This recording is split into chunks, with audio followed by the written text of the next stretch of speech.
Hey, you like snacking? Have you ever looked at a food label? There's actually a lot of biology in there.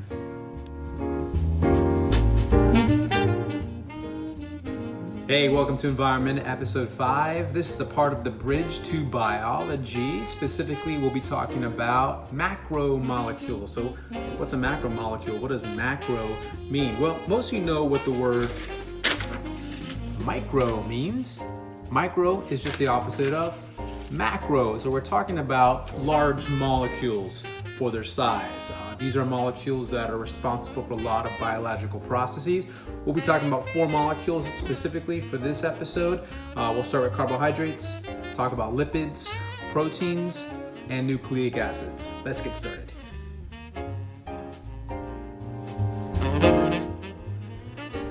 All right, the first molecule we'll be talking about are carbohydrates. Carbohydrates are made of 3 different elements.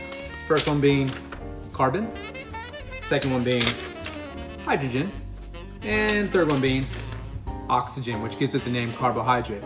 Now, above my left shoulder here, I'll go ahead and spin a model of what a carbohydrate looks like at an atomic level. But there's different types of carbohydrates. You have your simple sugars, like honey, which give you the immediate energy, or actual table sugar, which you get that quick, immediate energy, you feel excited, and then a sugar crash after that.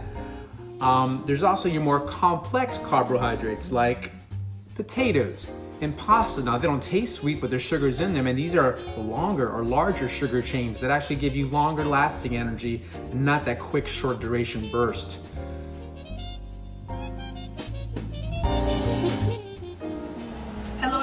This is Miss Faison with another segment of Facing the Facts. Today's subject is lipids. Lipids contain carbon, hydrogen, and oxygen. Just like carbohydrates, they contain more hydrogen than oxygen. Lipids contain substances such as waxes, steroids, fats, and phospholipids. They do not dissolve in water, so they are hydrophobic.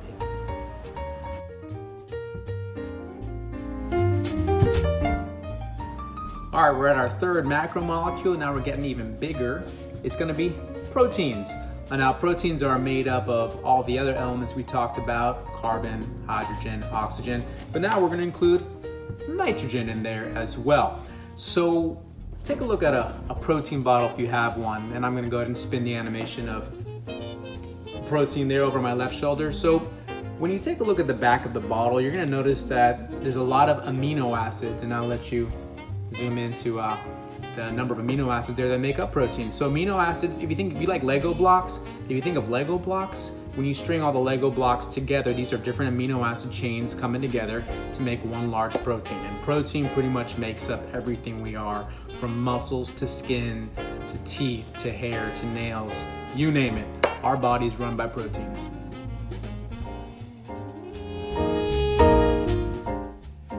Okay, we've come to our fourth and final macromolecule. That's gonna be nucleic acids. Now, nucleic acids contain carbon, hydrogen, oxygen, and nitrogen, like we mentioned before, but now we're also gonna fit in phosphorus. Now, these are really, really big molecules. I'll start this animation here to my left.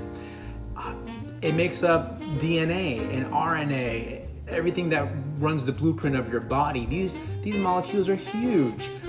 In the 10 trillion cells we have in our bodies, there's about 1.8 meters of a DNA strand. That's about 6 feet. That's really, really long. So you can see how many times it needs to coil itself up and fold and recoil and fold to finally make the chromosomes that make up our cell. Now, nucleic acids, of course, are very, very important. They run the proteins in our body. They tell our body which proteins to make to help create the different parts of our body. Well, that concludes episode 5 of Environment Minute. Thanks for joining me in my kitchen today. There's 2 more episodes left. I hope you guys enjoyed it, and we'll catch you next time. Take care.